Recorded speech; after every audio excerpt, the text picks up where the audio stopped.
நீங்கள் மெஹபூபே சுப்ஹானி அவர்களை பற்றி கேள்விப்பட்டிருப்பீர்கள். அவருடைய முழு பேர் ஷேக் அப்துல் காதிர் ரஹ்மத்துல்லாஹி அலைஹி. அல்லாஹ் அவர் மீது அருள் பொழியட்டும். அவர் ஜீலான் நகரில் வசித்து வந்தார். அதனால் அவருடைய பெயருடன் ஜீலானி என்றும் சேர்த்து சொல்லுவார்கள். அவர் மிகவும் சிறப்பு வாய்ந்தவராகவும் அல்லாஹ்வின் நேசராகவும் இருந்தார். சிறுவயதினராக இருந்தபோது தந்தையார் காலமாகிவிட்டார்.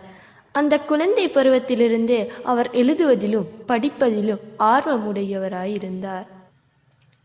பக்தாது நகரில் மிகவும் நல்ல அறிஞர்கள் இருப்பதாக கேள்விப்பட்டிருந்தார். தொடக்க கல்வி கற்ற பின் பக்தாது போக வேண்டும் என்ற ஆசை பிறந்தது.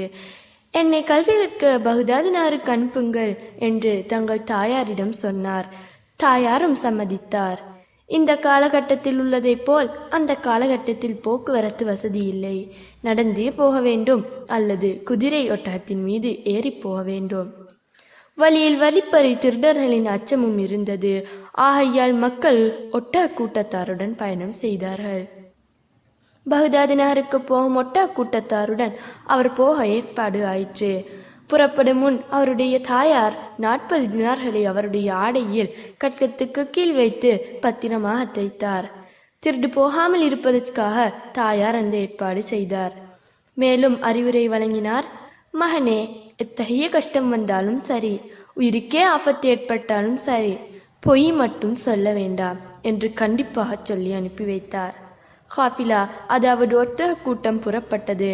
அவரும் கூட புறப்பட்டார். கொஞ்ச தூரம் போயிருப்பார்கள். திடீரென்று திருடர்கள் வந்து வழிமறித்தார்கள். காஃபிலா முழுவதையும் கொள்ளையடித்தார்கள். ஒரு திருடன் அப்துல் காதிர் ஜீலானி ரஹ்மத்துல்லாஹி அலைஹி அவர்களிடம் வந்தான். சிறுவனே, உன்னிடம் ஏதாவது இருக்கிறதா என்று கேட்டான். தாயார் பொய் சொல்லக்கூடாது என்று கண்டிப்புடன் கூறியிருந்தது நினைவுக்கு வந்தது. திருடனை பார்த்து, ஆம், என்னிடம் 40 தினார்கள் இருக்கின்றன என்று தெரிவித்தார்.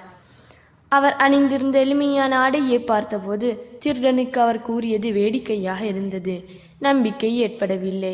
வேறு பல திருடர்கள் வந்து அவரிடம் கேட்டபோதும், ஆம், என்னிடம் 40 தினார்கள் இருக்கின்றன என பதில் கூறினார். திருடர்களின் தலைவன் வந்து, எங்கே இருக்கின்றன என்று கேட்டான். அவர், என் ஆடையில் கட்கத்துக்கு கீழ் வைத்து தைக்கப்பட்டிருக்கின்றன என்று தெரிவித்தார். திருடர்கள் ஆடையை கிழித்து பார்த்தபோது உண்மையில் 40 தினார்கள் இருந்தன. திருடர் தலைவனுக்கு வியப்பு உண்டாயிற்று. மகனே, திருட்டு போய்விடுமே என்று பயந்து இவ்வளவு பத்திரமாக மறைத்து வைத்த பணத்தை நாங்கள் கேட்டதற்காக ஏன் காட்டினாய் என்று கேட்டான்.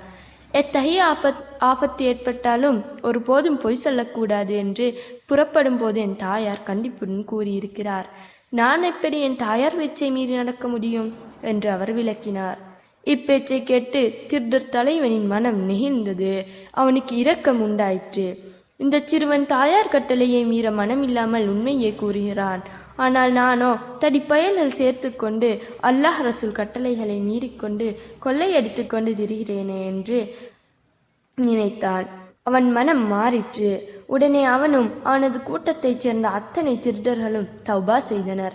பாவ மன்னிப்பு கோரினர். கொள்ளையடித்த பொருள்கள் அனைத்தையும் காஃபிலா கூட்டத்தாருக்கு திருப்பி கொடுத்தனர். பிறகு அத்திருடர்கள் எல்லோரும் திருந்தி நல்லவர்களாகிவிட்டனர்.